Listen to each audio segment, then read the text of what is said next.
गौतम बुद्ध की कहानी वो हमेशा भटकता रहता है।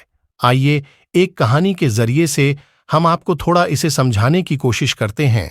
एक गुरु अपने शिष्यों को ध्यान साधना सिखा रहे तभी एक शिष्य बोला, हे गुरुवर, मैं कुछ समझ नहीं पा रहा, क्या मैं आपसे कुछ पूछ सकता हूं? गुरुजी ने कहा, बिल्कुल पूछ सकते हो। शिष्य ने कहा, जैसे मैं पानी पीता हूं तो मेरी प्यास बुझ जाती है, या कोई भी पानी पीता है तो उसकी प्यास बुझ जाती है, तो यह ध्यान के संबंध में ऐसा क्यों नहीं होता? जब हम आपके कहे अनुसार एक जैसा ध्यान करते हैं तो हम में से कोई पहले तो कोई बाद में तो कोई कभी भी ध्यान की स्थिति को प्राप्त कर ही नहीं पाता। ऐसा क्यों होता है? जैसे पानी से सबकी प्यास बुझ जाती है, वैसे ही ध्यान से सबके ज्ञान चक्षु खुल जाने चाहिए, पर ऐसा नहीं होता है। गुरुजी ने कहा, कल किसी ने भोजन पर हमें आमंत्रित किया है, कल तुम मेरे साथ चलना, मैं तुम्हारे प्रश्नों के उत्तर वहीं दूंगा। गौतम बुद्ध की कहानी का अगला दिन। अगले दिन दोनों गुरु शिष्य भोजन के लिए एक धनी व्यक्ति के घर पहुंचे। धनी व्यक्ति की पत्नी ने उन्हें भोजन पर बुलाया था। दोनों भोजन करने बैठ जाते हैं। उन्हीं के साथ उस स्त्री का पति भी भोजन करने बैठा हुआ था। उसने अपने सभी नौकरों पर चिल्लाकर कहा, ये क्या बेकार सा भोजन बना रखा है, इसमें कोई स्वाद नहीं है। वह भोजन की थाली फेंककर नौकरों से कहता है कि जाओ, दोबारा ढंग का भोजन बनाकर लाओ। धनी व्यक्ति की पत्नी उन दोनों गुरु शिष्य से क्षमा मांगकर उन्हें भोजन परोसने लगे। दोनों ने भोजन किया। गुरु ने अपनी थाली में 2 रोटी छोड़ दी, इसमें कोई स्वाद नहीं है। वह भोजन की थाली फेंककर नौकरों से कहता है कि जाओ, दोबारा ढंग का भोजन बनाकर लाओ। धनी व्यक्ति की पत्नी उन दोनों गुरु शिष्य से क्षमा मांगकर उन्हें भोजन परोसने लगे। दोनों ने भोजन किया। गुरु ने अपनी थाली में 2 रोटी छोड़ दी। गुरु ने उस स्त्री से कहा कि बेटी, क्या तुम मुझे यह 2 रोटी बांधकर दे सकती हो? स्त्री ने उन रोटियों को बांधकर दे दिया। उसके बाद दोनों वहां से निकल गए। रास्ते में गुरुजी ने शिष्य से पूछा कि तुम्हें भोजन कैसा लगा? शिष्य ने कहा, भोजन तो अति स्वादिष्ट था, मुझे पसंद आया, मुझे भोजन करके बहुत अच्छा लगा। उस स्त्री के पति को भोजन पसंद क्यों नहीं आया? गुरु ने कहा, इससे अधिक तुम्हें और कुछ नहीं लगा। शिष्य ने कहा, इससे अच्छा और क्या लग सकता है गुरुदेव? मेरी भूख मिट गई, मेरा पेट भर गया। गुरुजी ने कहा, भोजन तो अच्छा था, फिर वो उस स्त्री के पति को भोजन पसंद क्यों नहीं आया? भोजन तो अच्छा बना था ना? भोजन एक ही था, तब उसे पसंद क्यों नहीं आया?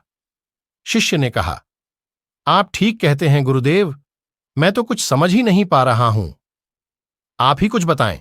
गुरुजी ने कहा, अभी तो मेरे साथ आगे चलते रहो। गुरु शिष्य चलते चलते बहुत दूर निकल आए। शिष्य ने गुरुजी से कहा, गुरुदेव, हम हमारे आश्रम के मार्ग पर तो नहीं हैं, फिर हम कहां जा रहे हैं? गुरु ने कहा, बस चलते रहो। बहुत दूर चलने के बाद एक फटेहाल व्यक्ति गुरुजी के सामने आ गया और उनके चरणों में गिर गया और बोला, हे परमात्मा, मेरी मदद करो, मैं 3 दिन से भूखा हूं, मैंने कुछ भी नहीं खाया है, आप कृपया कर मुझे कुछ खाने को दें। गुरुजी ने उस व्यक्ति को एक पेड़ के नीचे बिठाया और उन 2 रोटियों को निकाल कर दिया जो उस महिला ने उन्हें बांध के दी थीं। रोटियों को देखते ही उस गरीब व्यक्ति की आंखों में चमक आ गया। उसने तुरंत उन 2 रोटियों को लेकर खा लिया। खाते समय उस व्यक्ति की आंखों से आंसू निकल रहे थे। वो रो रहा था और खाता जा रहा था और हाथ से इशारे कर रहा था, जैसे वो किसी अदृश्य शक्ति को कह रहा हो, तेरा धन्यवाद। इस रोटी के लिए खाने के बाद उसने गुरुजी को प्रणाम किया और धन्यवाद कहा। गुरुजी ने उस व्यक्ति से पूछा कि भोजन का स्वाद कैसा था? उसने कहा, स्वाद तो था ही नहीं, केवल जीवन था, परमात्मा और ईश्वर था। ये रोटियां नहीं थीं, यह तो साक्षात जीवन था। यह कहकर वह व्यक्ति वहां से चला गया। गुरु ने शिष्य से कहा, देखो, भोजन वही था, लेकिन एक व्यक्ति को उसमें स्वाद नहीं आता। तुम्हें उसमें स्वाद आया, तुम्हें भोजन पसंद आता है, लेकिन वही एक व्यक्ति को इस भोजन में स्वाद नहीं आता, बल्कि वह इसमें ईश्वर, परमेश्वर और जीवन को देख लेता है।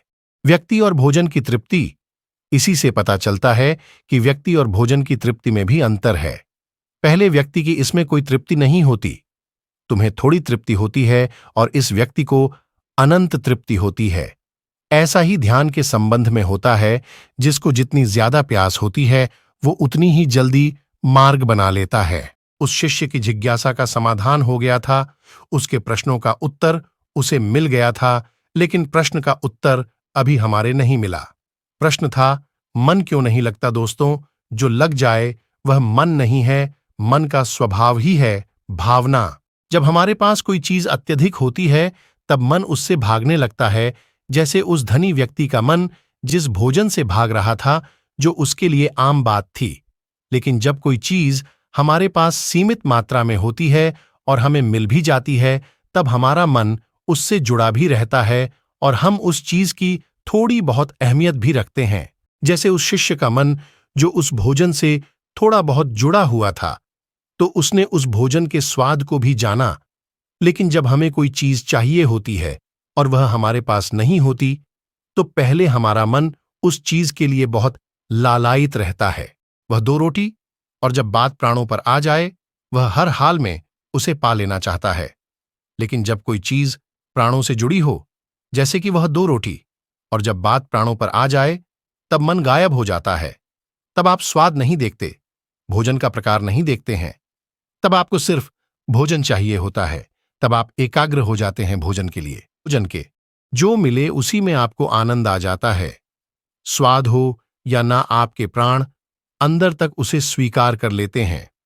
और यह तब होता है जब मन नहीं होता।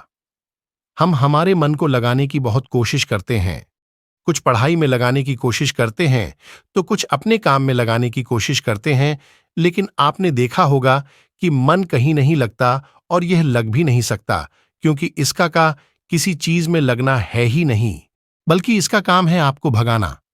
इधर से उधर एक चीज आपको मिली तो दूसरी चीज पर ले जाना, दूसरी चीज आपको मिली तो तीसरी चीज पर ले जाना। मन संतुष्टि को नहीं जानता, वह केवल पाना जानता है, पाने के बाद भूल जाना जानता है। जो मिल गया उसे छोड़ देने की आदत होती है, जो छूट गया उसे फिर से पा लेने की आदत मन की होती है। अपनी जिंदगी के पिछले हिस्से को देखें और जानें कि क्या आपका मन कहीं लगा है, कहीं रुका है, जब वह केवल आपको अभी तक भगा रहा है। अब सवाल आता है कि अगर मन का काम भागना या फिर भगाना ही है, तो क्या जिंदगी भर हम भागते ही रहेंगे? क्या हम कहीं रुकेंगे नहीं? ये 2 शब्द अच्छे लगे तो सब्सक्राइब जरूर।